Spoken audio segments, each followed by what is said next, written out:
Murie Zimbabwe, a political firestorm in Harare. Mliswa goes nuclear, demands the head of Mnangagwa's own spokesperson.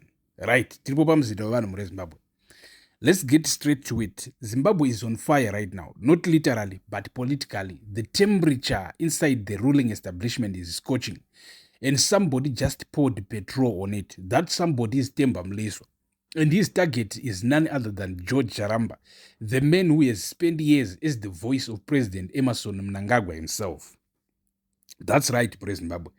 The president's own inner circle is eating itself alive, and we are here, Pamsinda Wevan, to make sure you don't miss a single second of it. Right? It all started with a video, one reckless calculated video. Right? George Charamba, who most of you know by his infamous social media alias Jamwanda, decided to post a video of South African firebrand Julius Malema on his public handle. Now, if you know Malema, you know the man does not whisper. In the clip, Malema goes off about the danger of leaders surrounding themselves with spineless yes men, people who nod along, clap on command, and never dare to speak the truth even when courts, institutions, and the entire country are screaming otherwise. Oh, right. Charamba posted it. Let that sink in. The president's spokesperson posted a video essentially warning about the dangers of the kind of leadership currently running Zimbabwe. Was it directed at Mnangagwa? Was it aimed at the inner circle? Was it a message to the nation? Right. Harare didn't need a decoder ring. The streets, the suits, and the political analysts all read it the same way. This was a redo wrapped in a repost, and it landed like a grenade in the corridors of power. Right. Mliswa was a puller trigger. Pa! Former Norton legislator, Mliswa, a man who has never in his life struggled to find words, saw that post and went straight to X, formerly Twitter, to detonate. His message was surgical, brutal, and very, very public. Mliswa accused Charamba of rendering unwavering disservice to the president he is supposed to serve. He invoked the principle as old as time. One cannot effectively serve the demands of two masters without failing both.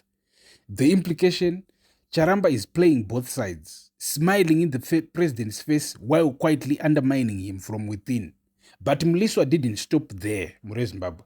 He alleged something far more dangerous, that a shadowy cabal exists inside the administration, one that is actively leaking sensitive political intelligence about the government's agenda to outside actors. Think about what that means. If true, the president is operating in a compromised environment where his own trusted officials may be feeding information to his opponents. Mliswa Murie Zimbabwe. Anzi Mliswa mutauriri wa Mnangagwa. Ukaona Mliswa ataura ndozvo zvataurwa naMnangagwa ndevamwondaro. Mliswa called it an astonishing level of disrespect and made his demand crystal clear. Charamba must go, step aside, make way for a new generation. The old guard has overstayed its welcome. Remember, the Kwekwe gate incident, the humiliation you didn't see coming. Now, here's the detail that tells you everything you need to know about where Charamba actually stands right now. When South African President Cyril Ramaphosa made his high-profile visit to Mnangagwa's farm in Kwekwe, George Charamba, the presidential spokesperson, the man literally paid to be the president's public face, was turned away at the gate. Not given a different room, not redirected to a side entrance, turned away at the gate. Witnesses confirm it. He was physically barred from entering. The people controlling access to the president, his security detail, his closest administrative gatekeepers decided that Charamba didn't belong inside that meeting. In the world of African politics, that is not a small thing. That is a statement. When a head of state's spokesperson cannot get past the gate of the head of state's own farm during a major diplomatic visit, it means one thing. The trust is gone. Apachina, the inner circle has made its verdict. Charamba is out in the cold. He just hasn't been officially told yet. Right, the May 19, the May 18 deadline, and why everything is connected. Here's the bigger picture, and this is where it gets really serious. All of this internal chaos is happening during what men are calling one of the most consequential weeks in Zimbabwe's modern political history. The date to settle is May 18, the deadline by which the government is expected to push forward with constitutional amendments that would extend the presidential term. This is the issue that is splitting the ruling establishment right now, down the middle. On one side, kune loyalists who want to entrench Mnangagwa's grip on power. On the other, voices, some inside the party itself, who believe this overreach could break Zimbabwe's already fragile institutional framework. And here's the part that will keep you up at night. Sources are claiming that Zimbabwe's military is watching closely. Officers are reportedly monitoring who is backing the term extension bill and who isn't, creating a climate where even senior ruling party officials are afraid to speak, afraid to vote their conscience, afraid to do anything but comply.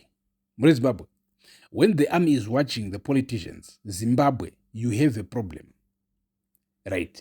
I tell you about a government losing its grip. Let's call it what it is.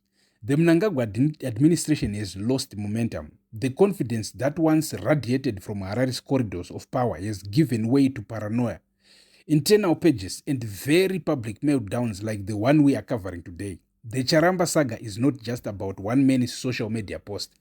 It is a symptom of a deeper rot of a government under pressure, of factions jockeying for position, and of a president who may not be entirely sure who in his circle is loyal and who is simply waiting to see which way the wind blows. Oh. Charamba has not publicly responded to Mliswa's demands as of the time of publication right now, but in Zimbabwe politics, silence is never just silence. It is always a move. So the bottom line in Zimbabwe is that Zimbabwe is at a crossroads. The constitutional deadline looms. The military is watching. The president's own spokesperson may have been frozen out. And Themba Mliswa, never a man to hold his fire, he has lit the fuse on what could become a very, very messy week.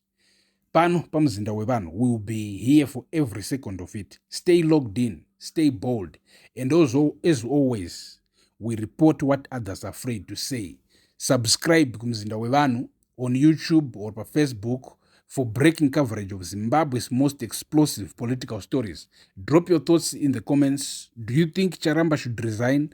Is Mliswa right? Let us know. Thank you, Zimbabwe, for watching this video. Stay tuned, stay blessed.